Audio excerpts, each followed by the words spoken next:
Good morning, everyone. Hope everyone had a great weekend. I've got some news here, some interesting things, and one thing that's like, huh? Makes you scratch your head. It's like, oh my goodness. I want to thank everybody, for sending me links and, information and all of that. I appreciate it very much. Keeps me busy, full-time job. First of all, June 4th announcement for congregations. COVID-19 restrictions. Many governmental public health authorities have stated that fully vaccinated people may have greater flexibility in their activities. These activities might include association with others, travel, and assembling for events. It is wise to keep updated on the local governmental requirements and to respect them.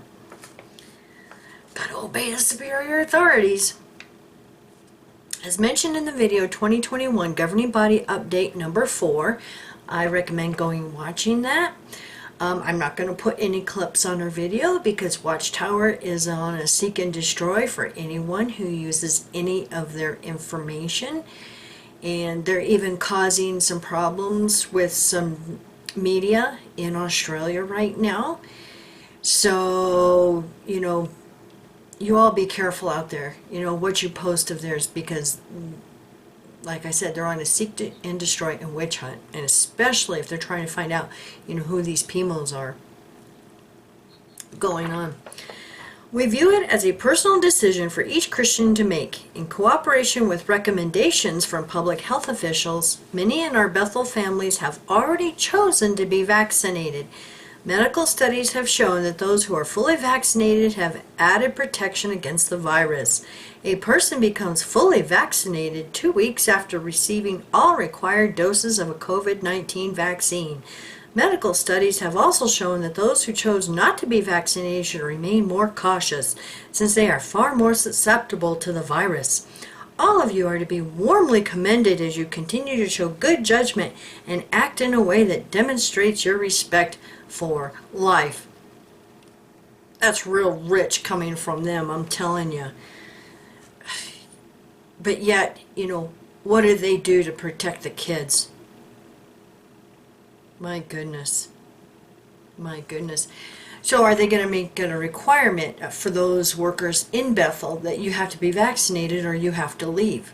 Because that's what we're seeing in this country.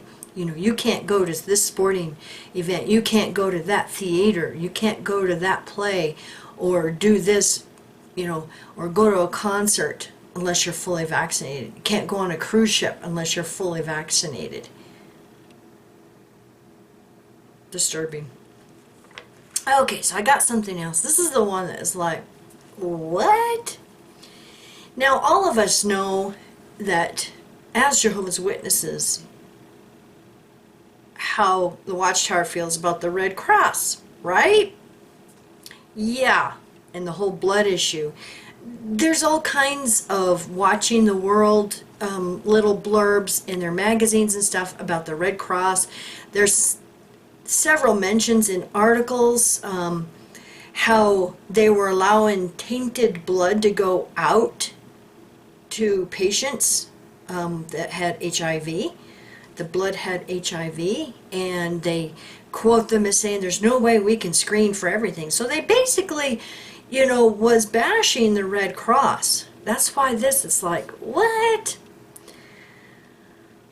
All right. Now I had used my Google Translate. It was sent to me in the German language. I'll just read this, and I'll put the link down below. St. Valentine. The Faith Community of Jehovah's Witnesses presented 120 envelopes filled with chocolate and a letter of thanks to the St. Valentine Red Cross. We wanted to set an example and pay tribute to the work of the Red Cross, especially now, reports Franz Michael Zagler, press officer for Jehovah's Witnesses in St. Valentine. Around 80 people worked on the almost 300 envelopes for 4 weeks. Wonder if they counted their time on this one. Each one individually designed and filled with chocolate and a personal thank you note. The kids took on the artistic painting of the envelopes. It is important to us that a feeling for gratitude and appreciation is taught at a young age, says Zagler. In addition to the St. Valentine Red Cross, the colleagues from Hague and the volunteer fire brigades from the two communities were also happy about the surprise. Just recently, Zagler had to experience firsthand how quickly you can rely on the help of the rescue workers. After a household accident, the ambulance went to the hospital. The work of the emergency services as well as the hospital staff was outstanding and confirmed our thank you campaign. On behalf of the religious community, so he's speaking for all Jehovah's Witnesses, Zagler presented a total of almost 12 kilograms of chocolate to St. Valentine's Red Cross CEO Michael Praska. Short article. Like I said, I will put the link down below. It's like, wow. Now also I want to mention that Mike and I took us several evenings to watch this documentary, and I'm not sure if I believe everything that was in it, but I'm going to put the link down below to this, because towards the end they were talking about bad translations of the Bible.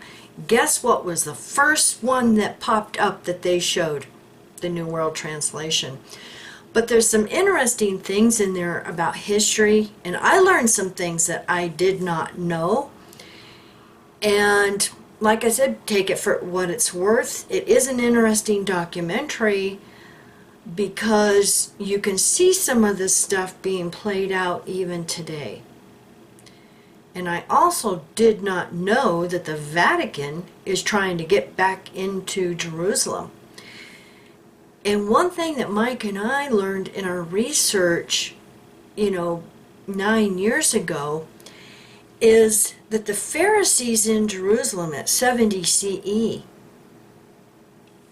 they left Jerusalem before it was destroyed. And guess where they went to? Rome. So you have to wonder, what connection do they have with the start of the Catholic Church? Just asking. So I'll put the links down below, and you all have a wonderful day, and thank you for watching. Bye.